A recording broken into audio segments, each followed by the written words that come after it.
છે શું ખાવાનું? હા ભેલ. જો મમ્મી બોલે છે ભેલ બનાવવાની છે એમ. જુઓ એમ કે છે, જો બધા જુઓ ભેલ બનાવવાના છે એ જુઓ એમ કે છે. મોક્ષુડા આજે આપણે શું ખાવા બનાવું છે? ઢોસા. ઢોસા. તો આપણે ઢોસા ખાવા બહાર જવું બેટા? ના, તું તો બહુ બેસ્ટ ઢોસા બનાવતો કેમ જવું પડે? શું? તું આ ઢોસા વર્લ્ડ બેસ્ટ ઢોસા તો તને જવું જ કેમ પડે? મમ્મી વર્લ્ડ બેસ્ટ ઢોસા બનાવે છે? ઓ બાપા, તને કઈ નથી. એની શું સિક્રેટ રેસીપી છે? જ્યારે બી તમે ઢોસા, બીજી બાજુ બી આવો જ ક્રિસ્પી ઢોસો બનતો. સે હેલો, ગુડ મોર્નિંગ, જય શ્રી કૃષ્ણ, જય સ્વામિનારાયણ, જય માતાજી. જય માતાજી. તો આજે સન્ડેની ગુડ મોર્નિંગ બધાને કહી દો. Good morning everyone. અને આજે તમે શું કરવા જાવ છો ડેડી જોડે? લાઇબ્રેરીમાં. લાઇબ્રેરીમાં? આમ ઓકે, તો લાઇબ્રેરીમાં જઈને શું કરવાનું બધાને કહે તો ખરી? બુક્સ લાવવાના. બુક્સ લાવવાના, રીડ કરવાના કે ખાલી લાઈન મૂકી રાખવાના? રીડ કરવાના. રીડ કરવાના. તો જો જેનાને મોક્ષા આજે લાઇબ્રેરી જાય છે, સન્ડે છે એટલે, તો આજે એ લોકો લાઇબ્રેરી જશે. અને આજે અમે લોકો રજા છે એટલે જોઈએ હવે અત્યારે લંચનો થોડી વારમાં ટાઈમ થઈ જશે એટલે હવે અમે લોકો લંચ કરી લઈએ પછી છોકરાઓ લાઇબ્રેરી જવાના છે. અને આજે લંચમાં ભેલ બનાવી છે કારણ કે આજે હલકું ખાવાની ઈચ્છા છે, નહીં મોક્ષા? કારણ કે ડિનરમાં તો મને તો ખબર છે હું શું બનાવવાની, પણ મોક્ષાને આઈ થિંક ખીચડી બનાવવાની છે એવી ખબર છે. એટલે આપણે મળીએ હાજે, મોક્ષાને પૂછીશું હમણાં લાઇબ્રેરી જઈને આવી પહેલાં, પછી હું તને પૂછું. ઓકે? અમે લોકો રાત્રે ઢોસા બનાવવાના છે એટલે મમ્મી કહે છે કે સાંજે કૃણાલ અને મમ્મીને અમને ત્રણેયને ભેલ ખાવી છે. તો અમે લોકો ભેલનું બધું મમ્મી ઇન્ગ્રીડિયન્ટ્સ કટ કરી રહ્યા છે, તો અત્યારે ભેલ ખાઈ લઈએ અને રાત્રે પછી અમે ઢોસા ખાઈશું. તો ઢોસા માટે મમ્મીએ બધી પ્રિપરેશન રેડી કરીને મને હેલ્પ કરીને મૂકી છે. એટલે હવે તમે આજે ઢોસાની, હું જે રીતે ઢોસા બનાવું છું ઓલવેઝ બધા મને એવી કમેન્ટ્સ કરતા હોય છે અને મને પોતાને બી હું અમુક વાર આપણે કહીએ ને કે અમુક વસ્તુ તો આપણું ઓલવેઝ પરફેક્ટ જ બને. તો એ રીતે મારા ઢોસા મને ખબર છે. આજે સન્ડે છે એટલે એ લોકોને એવું છે કે મમ્મી આજે તું ઢોસા બનાવી, તો અમે લોકોએ ઢોસા બનાવવાના છે. તો આજે આપણે શું ખાવું છે? તો કે મને ખબર હતી કે મેં તો ઢોસાનું ખીરું બેટર બનાવીને રેડી જ રાખ્યું હતું, રાઈટ? પણ મેં કીધું કે ચલો એ લોકોને તો પૂછીએ કે શું ખાવું છે. ભેલ માટેનું બધું સુધારી રહ્યા છે. આ બધું સુધાર્યું મમ્મીએ ભેલમાં નાખવા. અમે એકચ્યુઅલી ભેલ બધા વેજીટેબલ્સ નાખીને બનાવતા હોય, તો આ ભેલ બનાવવાની છે. શું બનાવવાની છે? જો આપણે એને પૂછીએ શું ખાવાનું, શું બનાવવાનું? ના સારું ના કીધું. ભેલ યાર. જો મમ્મી બધું ભેલ આપો. કોથમીર માગે છે, કોથમીર. હા બાફ્યો, બટેકું બાફ્યો. ભેલ હા ભેલ. જો મમ્મી બોલે છે ભેલ બનાવવાની છે એમ. જુઓ એમ કે છે, જો બધા જુઓ ભેલ બનાવવાના છે એ જુઓ એમ કે છે. ઓકે, આજે આપણે છે ને ક્વિક ભેલ બતાવીશું. તો એના બધા જ વેજીટેબલ્સ જે તમને ગમતા હોય એ બધા જ વેજીટેબલ મિક્સ કરી દઈશું. અમે લોકો આ ગ્રીન પેપર લીધા છે, ઓરેન્જ પેપર છે થોડું, કેરેટ્સ થોડુંક જ નાખજે કારણ કે ભેલમાં યુઝ્યુઅલી કેરેટ્સ બહુ સારું ના લાગે, પણ અહીંયા તો એ થોડુંક નાખીએ તો એ બને હેલ્ધી ફૂડ ખવાય. તો carrots, green pepper, orange pepper, cucumber, tomatoes, potato નાખ્યા છે, ટમેટોસ નાખ્યા, કોરિએન્ડર.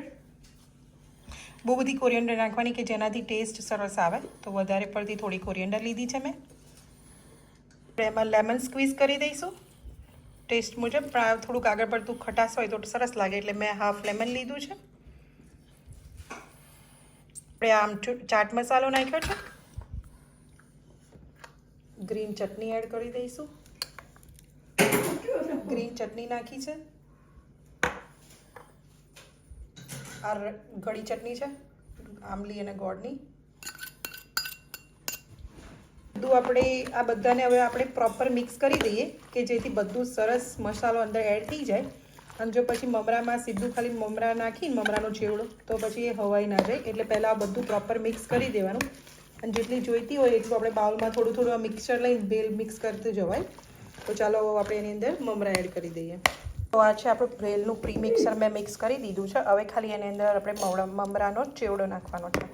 આપણે એની અંદર આ મમરાનો ભેલ જે મિક્સ કરેલું છે એ નાખી દઈએ. તો આપણે હવે પછી હલાવી દઈએ.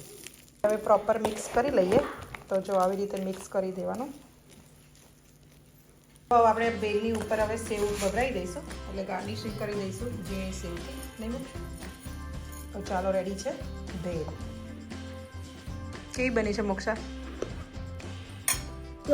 યમ્મી યમ્મી બનાવી છે ને.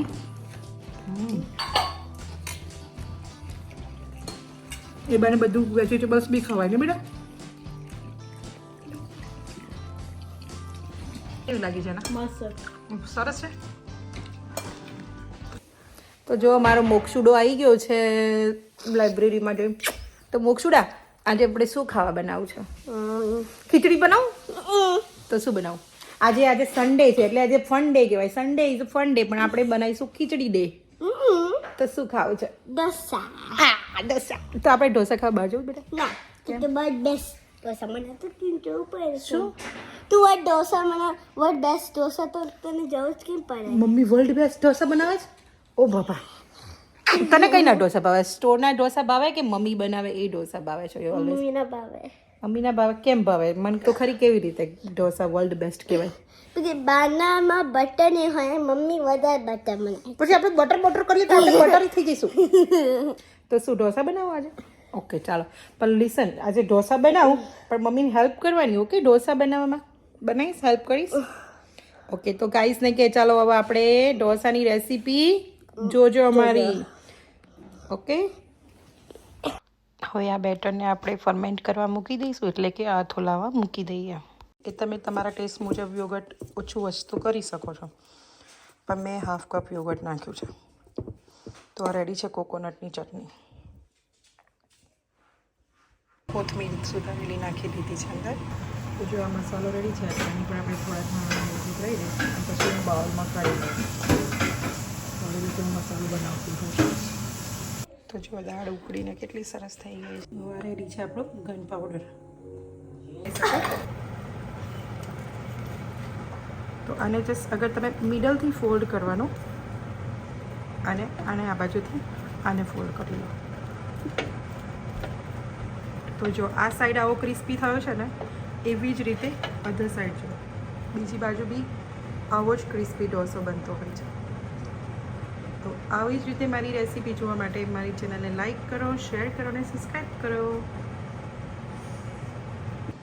તો જો આ ઢોસો મારો રેડી છે, તો મેં સર્વ કરી દીધો છે. ઢોસા જોડે યોગર્ટ છે સ્વીટ, આ સંભાર છે અને આ કોકોનટની ચટણી છે. તો ચાલો હવે કૃણાલ જ પહેલો ટેસ્ટ કરશે.